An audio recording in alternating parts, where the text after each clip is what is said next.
Number 271. Number 271. We'll sing the first, second, and last verses of number 271. First, second, and last verses. Let us sing.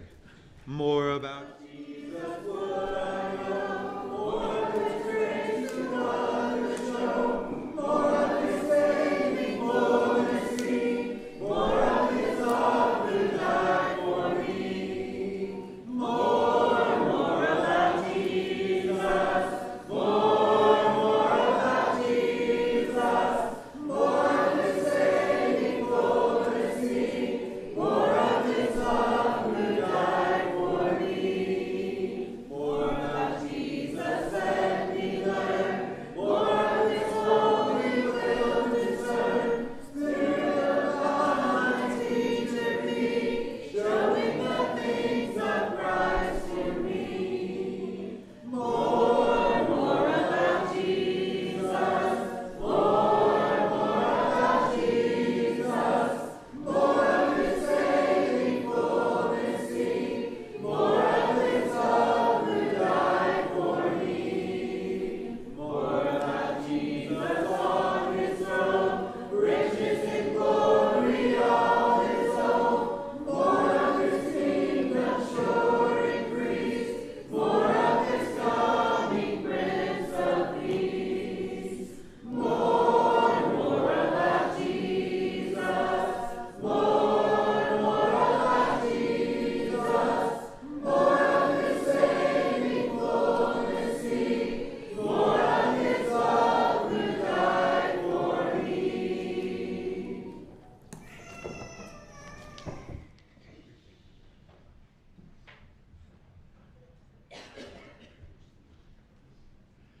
Let us pray. Father, thank you for another day you've given us. Father, thank you so much for the willingness of that medical staff to baptize and show us that they'll go to no lengths to give a woman's request. Thank you so much for our Bible teachers. We ask that you bless them and be with them and help them to remember the lesson that they had prepared. Bless us with open minds and hearts to learn the lesson and show it out into the communities around us. Help us to constantly be your shining lights. Thank you so much for your son Jesus. We pray in His name. Amen.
Well, good morning to everyone again. It's good to be back.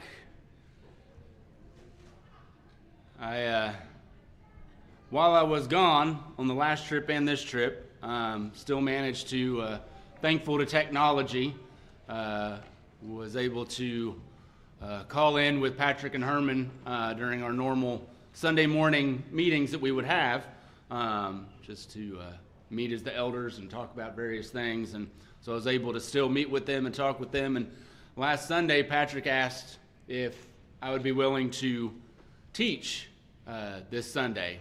I thought about it for a minute. I was like, well, I get home on Thursday, so it'll be a few days to recover. I said I'm going to have a long plane ride that I can sit and study and, prepare, and had evenings while I was over there to work on it. And so glad that he asked me.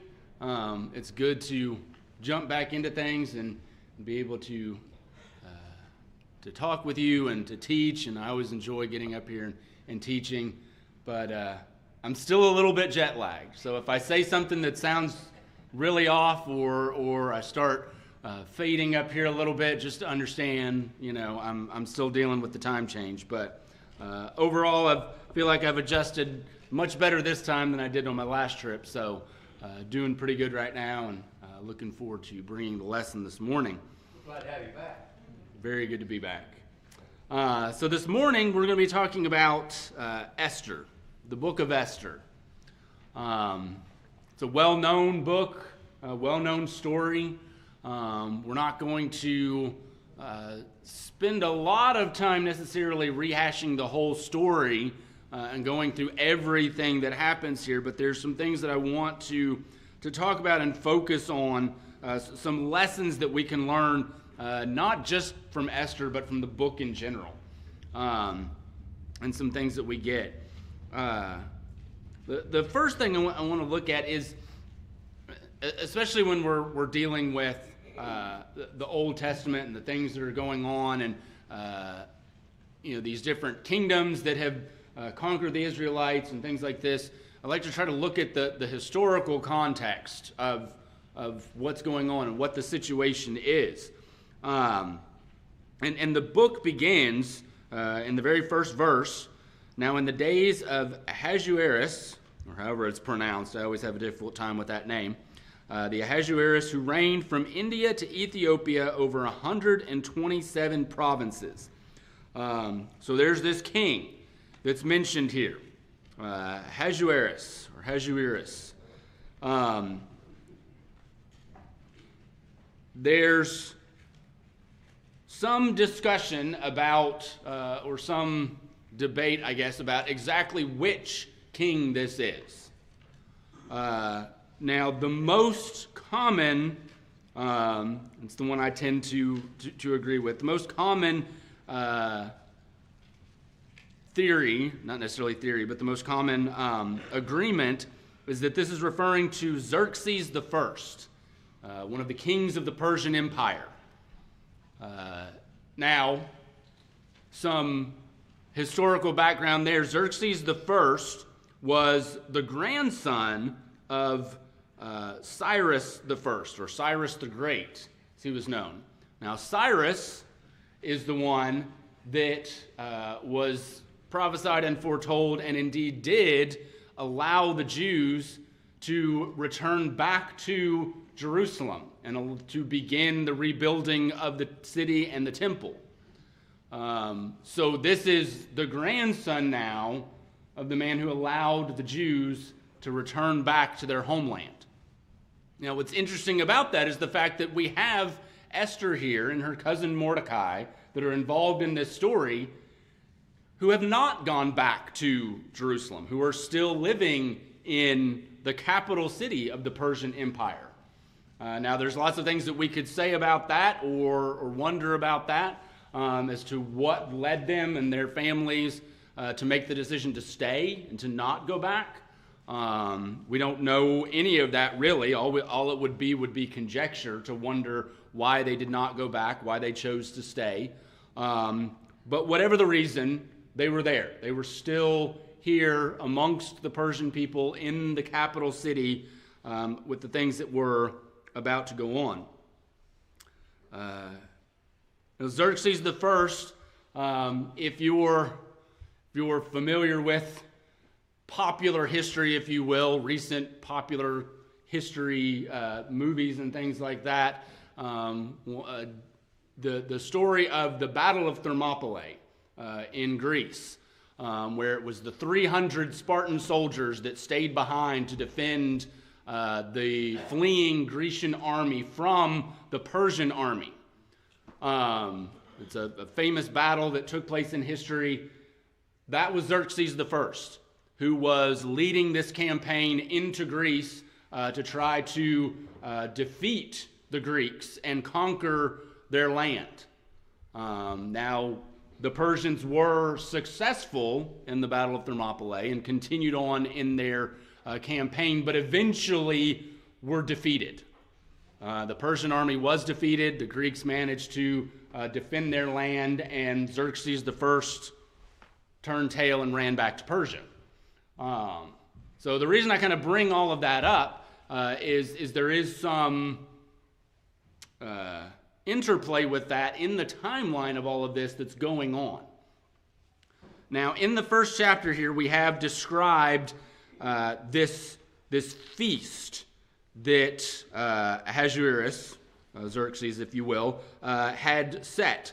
In those days, verse 2, in those days when King Ahasuerus sat on his royal throne in Susa, the citadel, in the third year of his reign, he gave a feast for all his officials and servants. The army of Persia and Media and the nobles and governors of the provinces were before him, while he showered the riches of his royal glory and the splendor and pomp of his greatness for many days, 180 days. And when these days were completed, the king gave for all the people present in Susa the citadel, both great and small, a feast lasting for 7 days in the court of the garden of the king's palace. And it goes on to describe this feast that was given and all the different things that were done. This was a celebration that lasted for half a year, for 6 months. Now, it probably wasn't a constant state of feasting. It was probably these smaller feasts here and there that were scattered throughout this time, but it was this grand celebration of the greatness of the Persian Empire, the greatness of the king.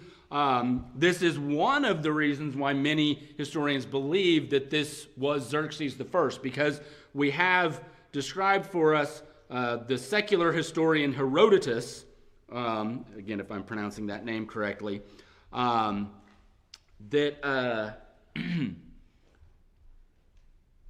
that it was described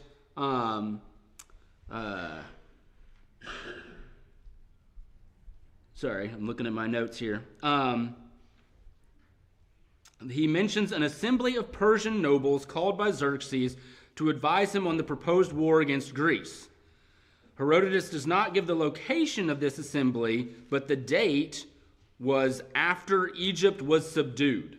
And that corresponds to the 3rd year of Xerxes' reign, which is described here. So we know from secular history that Xerxes I went and subdued Egypt. They had already been conquered by the Persians, but there was an attempt at a revolt. They went and subdued them and kept them under Persian rule. And so this feast was almost a celebration of, again, the solidifying the empire, and then this discussion about going and trying to conquer the Greeks, which had happened before in previous kings, before Xerxes, this attempt to conquer the Greeks.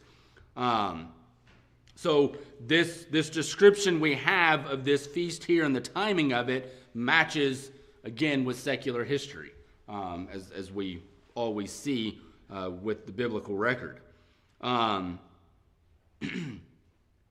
It's also noted, and we'll see later on as we read, Herodotus records that in the 7th year of Xerxes' reign, that there was,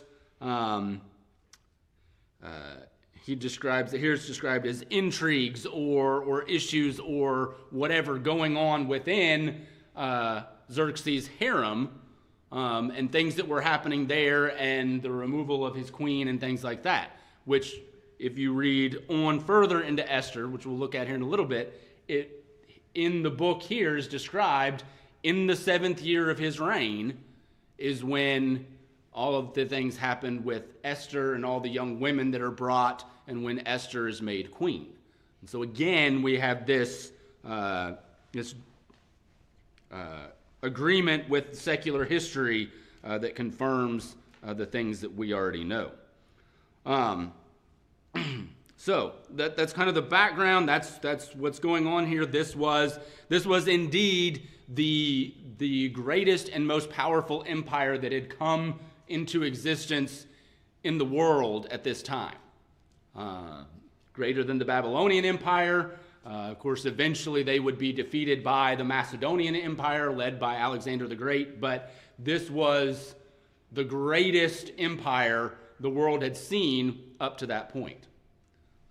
All the things that they had done, all the things that they had captured, and now we have this young Jewish woman thrust into the midst of all of this and the things that come out of that. Now, before we get more into the book and some of the lessons that I want to take from this and glean from this, I want to ask if anyone knows or is aware there's one thing about the book of Esther that is unique from any other book of the Bible. No mention of God. There is no direct mention of God in the book of Esther.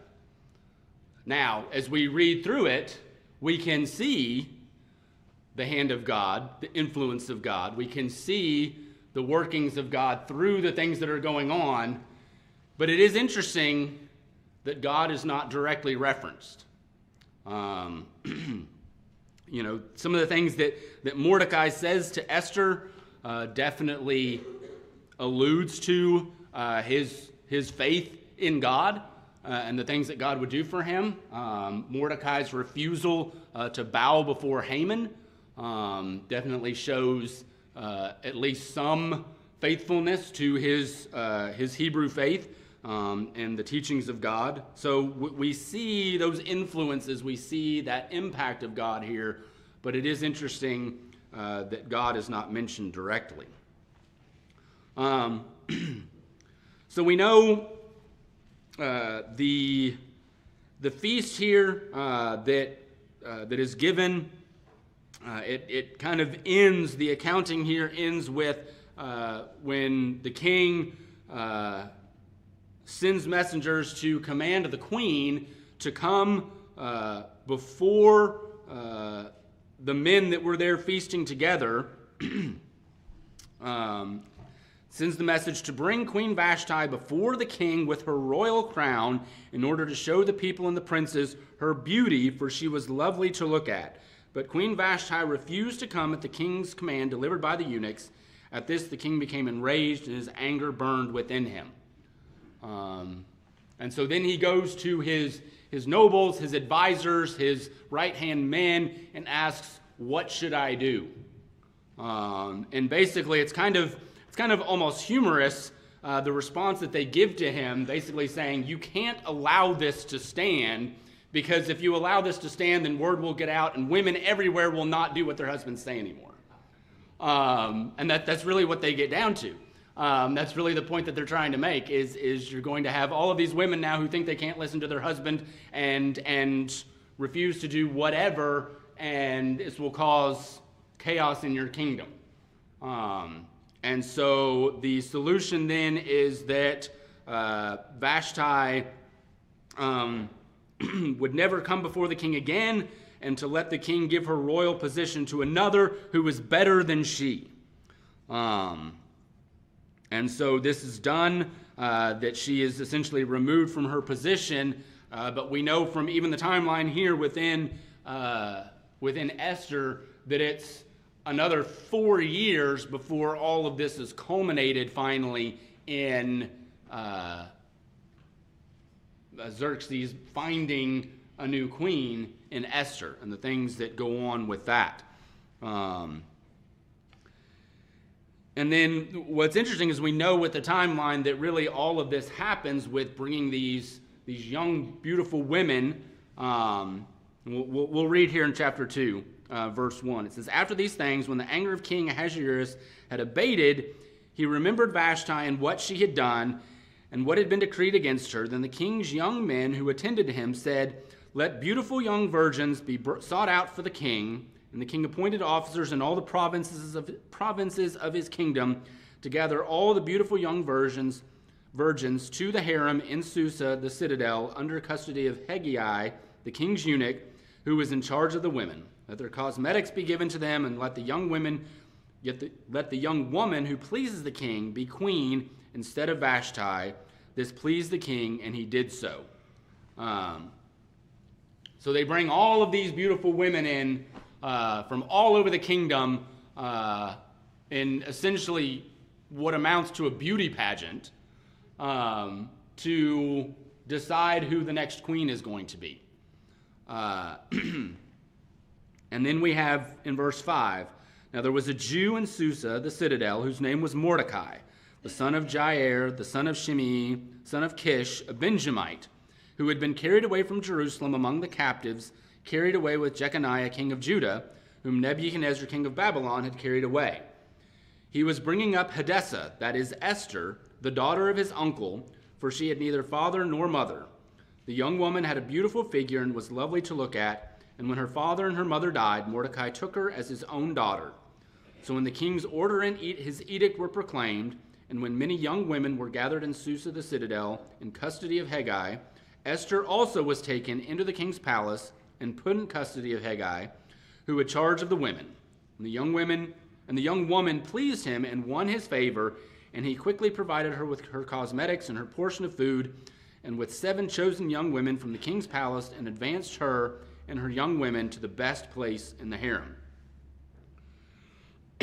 Esther had not made known her people or kindred, for Mordecai had commanded her not to make it known. And every day Mordecai walked in front of the court of the harem to learn how Esther was and what was happening with her. So we have this situation now where she's brought in.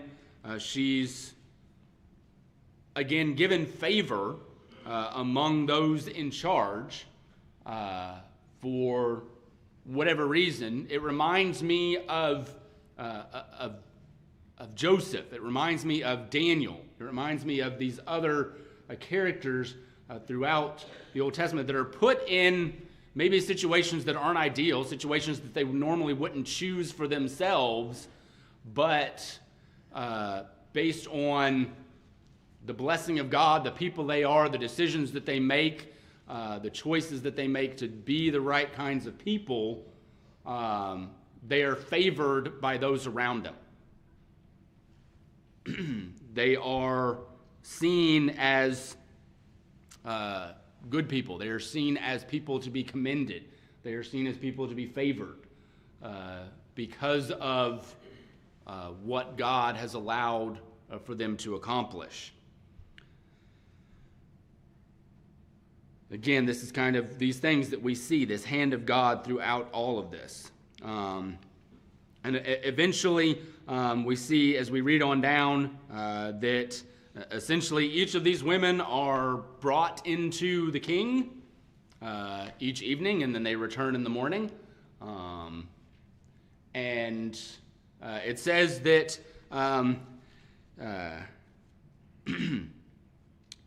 in the evening, describing all of these women as they would go, in the evening she would go in, and in the morning she would return to the second harem in custody of Shazgaz, the king's eunuch, who was in charge of the concubines. She would not go into the king again unless the king delighted in her, and she was summoned by name.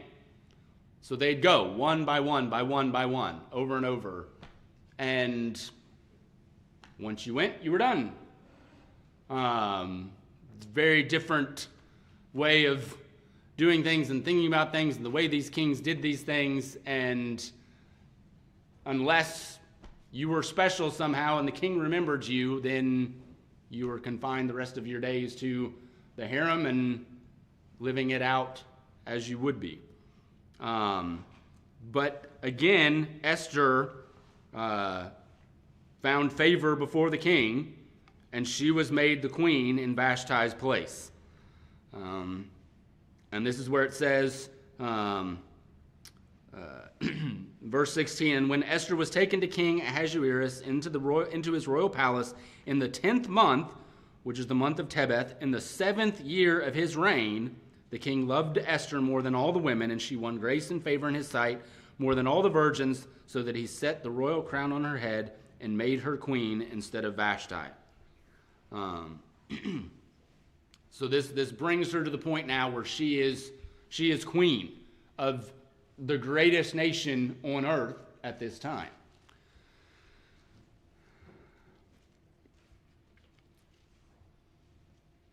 And then we have this description of this plot that Mordecai discovers and informs Esther about, and the king's life is saved because of what Mordecai has done. And then in chapter 3, we meet Haman, this man of one of the officials in the king's court, who basically rose to this position of power, pretty much the right-hand man to the king, really, his trusted advisor, however you want to describe it. And the king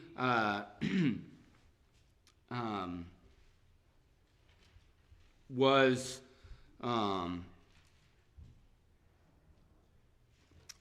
the king said that he was to be honored. He was to have homage paid to him because he was this great man within the kingdom. But Mordecai refused. He would not bow down to this man. He would not pay homage to him. And this enraged Haman. Now what's interesting is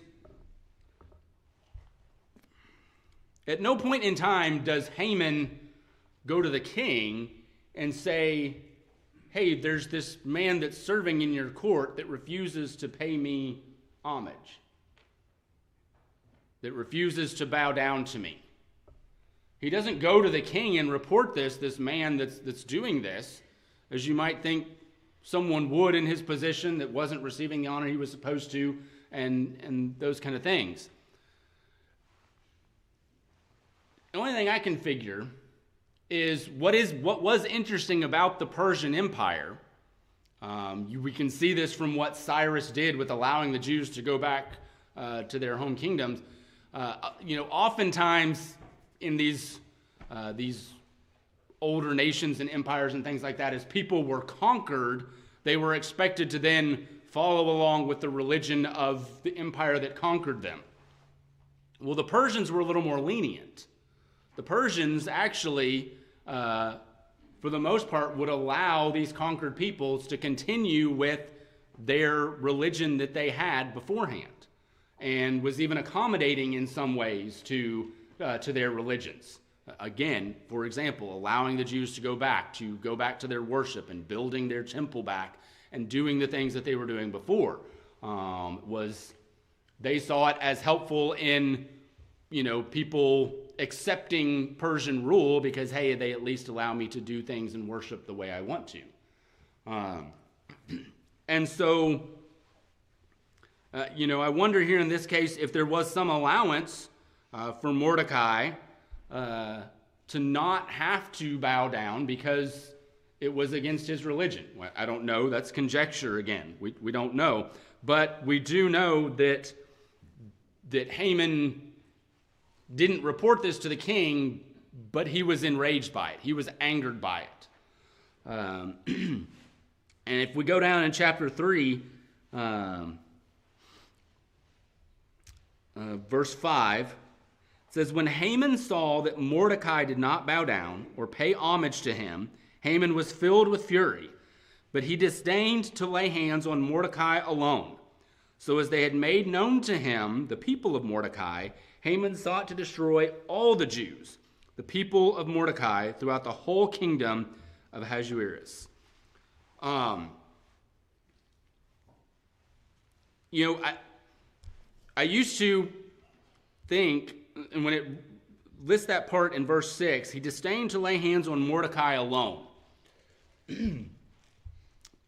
What I thought that meant was that he was afraid to do anything to Mordecai on his own.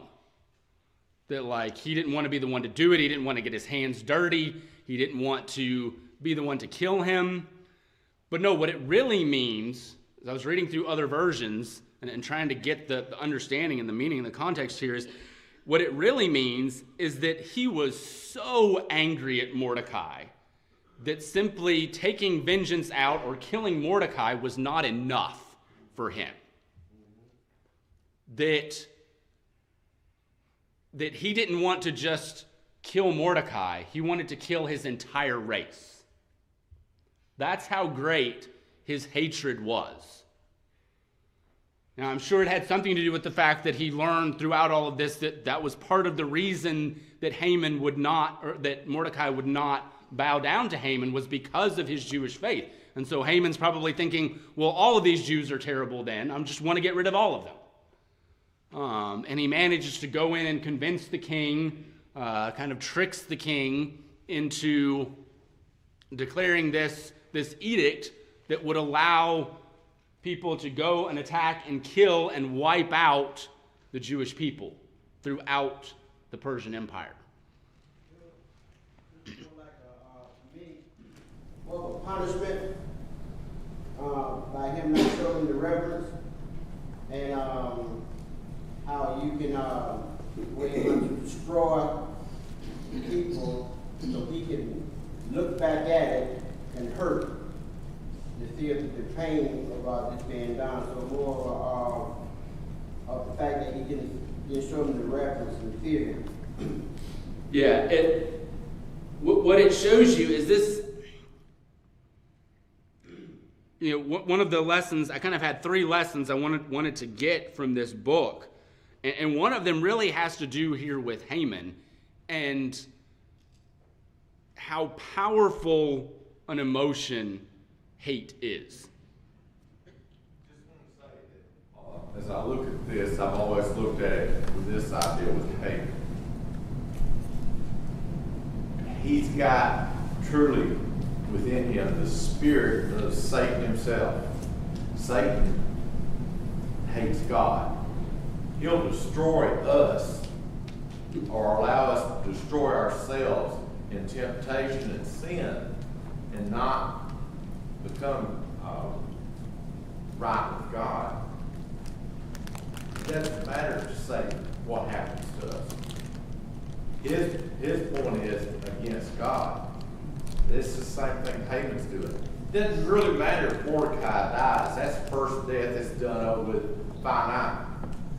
But if he can grieve him that all of the Jewish race would be wiped out and it would be his fault, that's a grief greater than death itself for someone to bear. Sort of like the second death. Yeah. Where you're grieving all your life for not believing in God to obey Him. We can definitely see this, the heart of Haman, this hate that he had,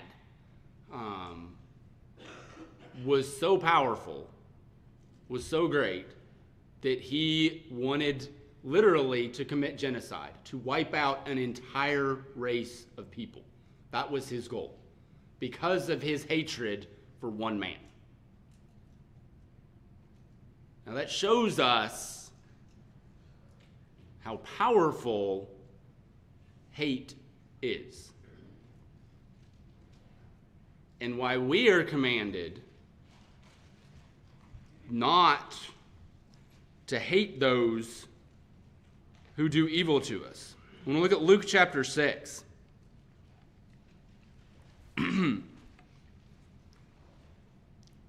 Beginning in verse 27. But I say to you who hear, love your enemies, do good to those who hate you, bless those who curse you, pray for those who abuse you. To the one who strikes you on the cheek, offer the other also. And from one who takes away your cloak, do not withhold your tunic either. Give to everyone who begs from you, and from one who takes away your goods, do not demand them back. As you wish that others would do to you, do so to them. If you love those who love you, what benefit is that to you? For even sinners love those who love them. And if you do good to those who do good to you, what benefit is that to you? For even sinners do the same. And if you lend to those from whom you expect to receive, what credit is that to you? Even sinners lend to sinners to get back the same amount. But love your enemies and do good, and lend, expecting nothing in return, and your reward will be great, and you will be sons of the Most High, for he is kind to the ungrateful and the evil. Be merciful, even as your Father is merciful.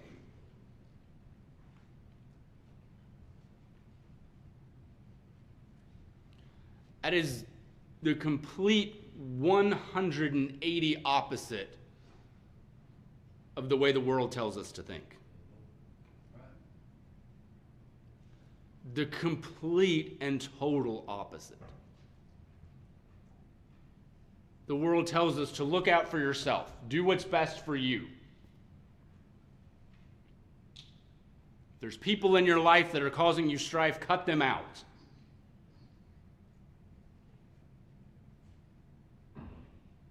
You know, that's the big thing these days is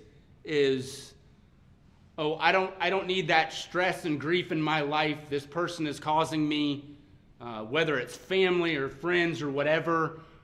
So to protect myself and my emotional well-being or my whatever it is, I'm going to just cut them out of my life. I'm just done. And now I'm not saying that we should allow ourselves to be continually abused by someone who may intentionally be trying to emotionally or physically abuse us or whatever. But the answer is not always just turn your back on them and cut them out of your life. The answer is show love to them. Show kindness to them. Treat them the way you want to be treated. That's what we've always told our girls growing up. That's our version, it's our wording of the golden rule, if you will. Treat others the way you want to be treated. And I think we all understand that, and we all get that, and we all want to do that. But what it's really saying here, and what we sometimes overlook and don't think about, is treat others the way you want to be treated regardless of how they treat you.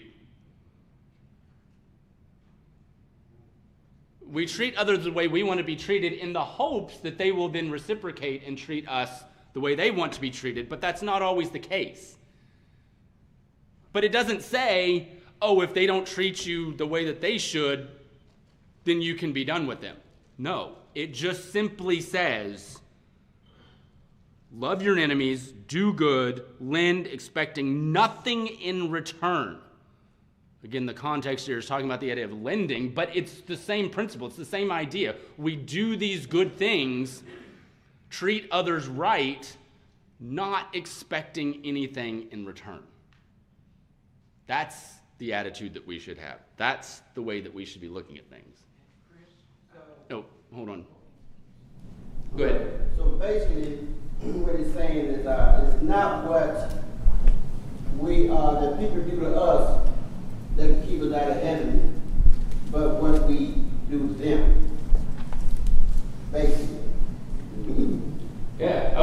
What other people do to us shouldn't have any bearing on our salvation. It's what we do. It's our actions. Right. So that's why we ought to trust in God and not lean to our own understanding. Yes. Yes, sir. You know, in Romans 12, Paul said, "Do not be overcome by evil, but overcome evil with good." But I think we've come to the point to where a lot of us don't believe that good can overcome evil anymore. That we've lost faith in the power of good to do that, and that we've actually started to believe that we have to do more evil to overcome evil instead of just relying on good to overcome evil. I was thinking about this, and you know, I wasn't alive during this time. All I know is from what I've been taught in history, things that I've learned, things like that. But the civil rights movement, especially the things that were trying to be taught by Martin Luther King Jr. and this idea of, his big thing was responding in love and not retaliating, not responding in those ways. And what wound up happening is people began to see the evil that was being done. People began to see when someone is doing right and someone is doing evil, it's easy to see the difference.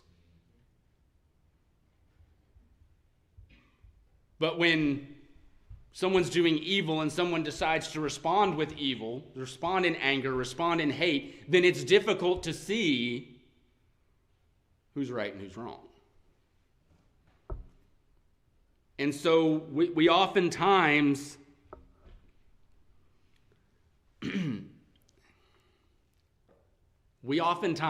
want to respond in ways we feel wrong, we feel abused, we feel attacked, whatever.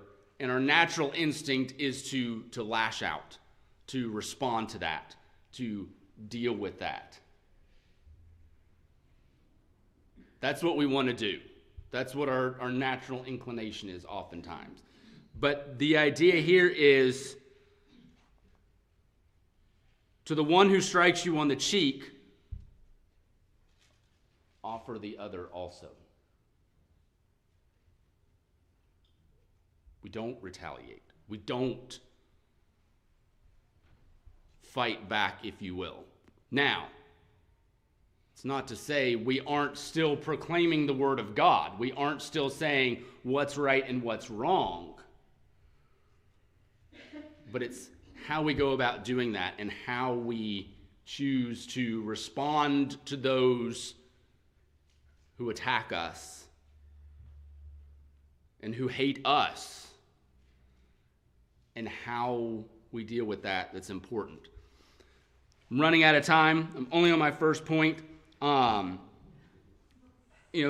all of this is going on with Esther. Haman convinces the king to make this proclamation. Mordecai finds out about it, and of course is sorrowful. He's in sackcloth and ashes before the king's gate, and Esther finds out about this. Esther, of course, is kind of protected in the seclusion of the palace and doesn't know that this has happened, and finds out from Mordecai what is going on and what has happened. And if we look at chapter 4,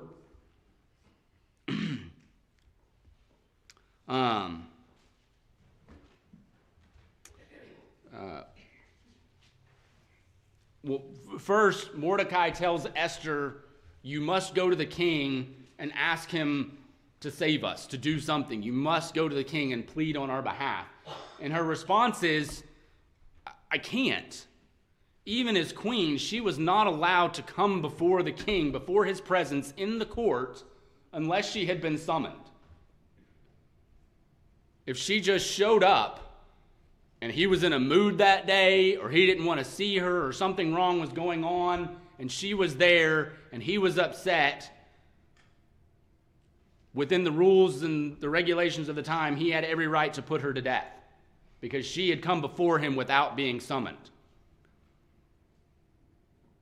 But he could choose to accept her if it was his whim that day, whatever it might be. And so she responds, she says, I can't do this. It could cost me my life if I do this. And then verse 13 of chapter 4, Mordecai told them to reply to Esther, do not think to yourself that in the king's palace you will escape any more than all the other Jews.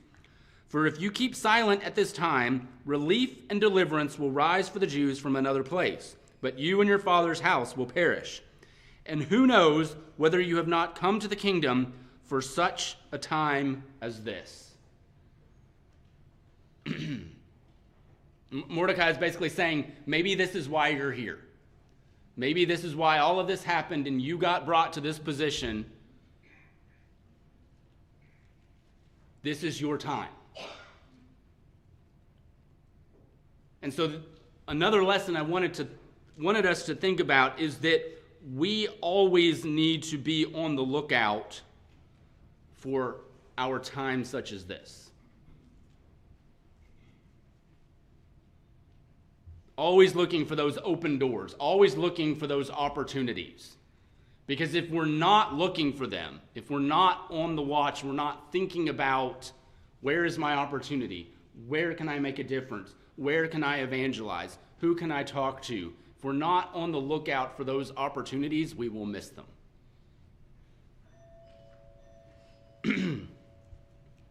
And of course, the last point I wanted to make was the biggest one and didn't get to it. Always works that way. I tell people I'm always worried when I prepare a class that I don't have enough material to fill the time, and then I never am able to finish it.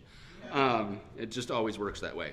But we see here finally the courage of Esther, that she is willing to do what she needs to do.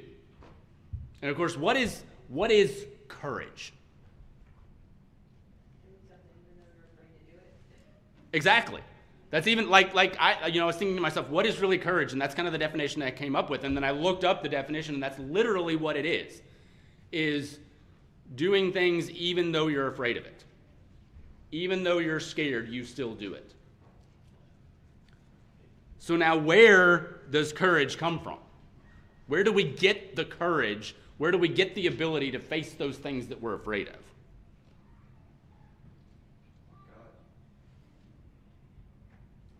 If you read on, verse 15, Esther told them to reply to Mordecai, "Go, gather all the Jews to be found in Susa, and hold a fast on my behalf, and do not eat or drink for 3 days, night or day. I and my young women will also fast as you do. Then I will go to the king, though it is against the law, and if I perish, I perish."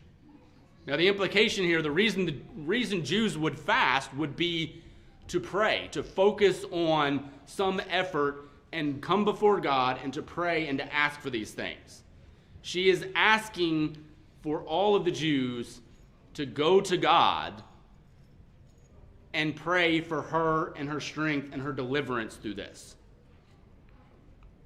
And what I wanted to try to go through is some other examples of courage throughout the Bible. Think about Daniel and the lion's den. We think about Shadrach, Meshach, and Abednego and them coming before, basically telling the king, we will not do what you're commanding us to do, to bow down before this statue. We will not do that because we know our God will deliver us. But even if he doesn't deliver us, we're still not going to do it because of the faith they had in God.